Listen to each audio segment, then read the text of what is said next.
नमस्कार दोस्तों, single use plastic ban हो चुका है देश भर में और सभी उपभोक्ताओं के लिए जानना जरूरी है कि कौन सा प्लास्टिक बैन हुआ है, क्योंकि जो दुकानदार सिंगल यूज प्लास्टिक रखेगा उसे तो जुर्माना और सजा दोनों का प्रावधान किया ही गया है।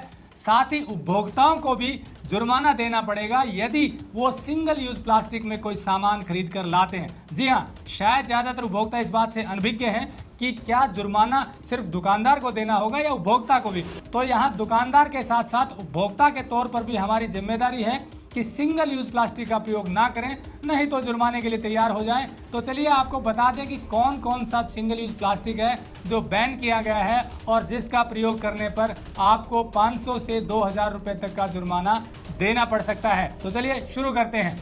सिंगल यूज प्लास्टिक में 19 तरह के आइटम बैन किए गए हैं और ये देश भर में बैन किए गए हैं। इन पर अगर नजर डालें तो प्लास्टिक कैरी बैग 75 माइक्रोन से कम मोटे जो होते हैं उनको बैन किया गया है। प्लास्टिक स्टिक वाले ईयरबड्स, गुब्बारों के लिए प्लास्टिक स्टिक, प्लास्टिक के झंडे, कैंडी स्टिक्स, आइसक्रीम स्टिक्स जो प्लास्टिक की होती हैं, थर्मोकोल जिसे पॉलीस्टीरीन कहते हैं, प्लास्टिक की प्लेट, कप, गिलास, कांटे, चम्मच, चाकू, स्ट्रॉ और ट्रे, ये सभी बैन कर दिए गए हैं।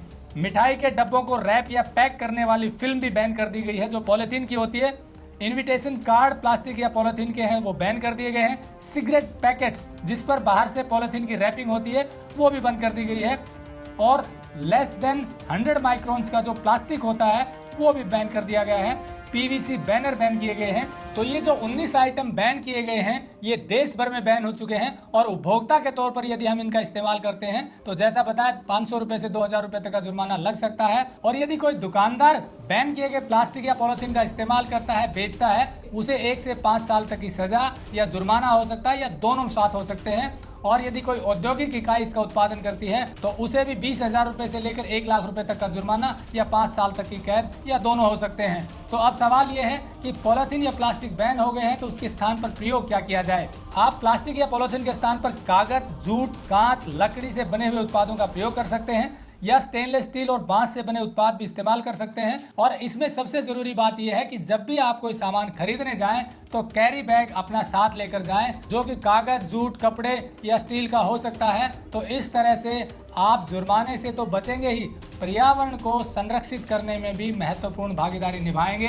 क्योंकि आपको जानकर हैरानी होगी कि हमारे देश में रोजाना 26,000 टन प्लास्टिक कचरा निकलता है और सिंगल यूज प्लास्टिक की बात करें तो हर साल 2.4 lakh ton single use plastic निकलता है, जिसमें से 60% के करीब ही रिसाइकल होता है, यानी इकट्ठा होकर दोबारा प्रयोग होता है। बाकी बचा हुआ ज्यादातर सिंगल यूज प्लास्टिक नदी, नालों और समुद्र में चला जाता है जो हमारे पारिस्थितिकीय तंत्र को खराब कर रहा है और पर्यावरण को बेहद ज्यादा नुकसान पहुंचा रहा है। तो ऐसे में हमारी ड्यूटी बनती है कि सिंगल यूज प्लास्टिक का जो बैन किया गया है सरकार के द्वारा हर राज्य में, उसको कोऑपरेट करें, सहयोग करें। क्योंकि जिस दिन उपभोक्ता ने दुकानदार से प्लास्टिक मांगना बंद कर दिया, पॉलीथीन मांगना बंद कर दिया और अपना कैरी बैग ले जाना शुरू कर दिया, उस दिन प्लास्टिक के प्रयोग की ये जो समस्या है वो खत्म हो जाएगी। हमें उम्मीद है आप इस पर विचार करेंगे और देश और दुनिया के पर्यावरण को बचाने में महत्वपूर्ण योगदान देंगे। नमस्कार, जय हिंद।